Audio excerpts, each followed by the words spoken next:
Institute of technology अर्थात IIT मद्रासचे संचालक V Kamakoti यांचा दावा सोशल मीडियावर व्हायरल होतोय।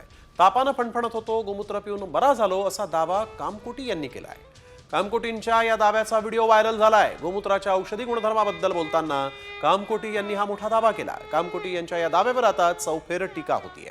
कामकोटी यांनी माफी मागावी अशी मागणी काँग्रेस आणि द्रमुकच्या नेत्यांनीही केलेली आहे।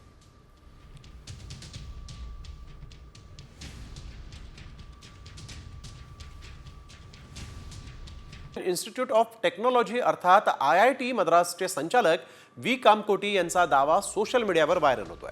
तापानं फणफणत होतो, गोमूत्र पिऊन बरा झालो असा दावा कामकोटी यांनी केलाय।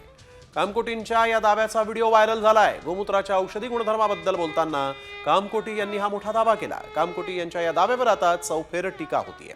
कामकोटी यांनी माफी मागावी अशी मागणी काँग्रेस आणि द्रमुकच्या नेत्यांनीही केलेली आहे।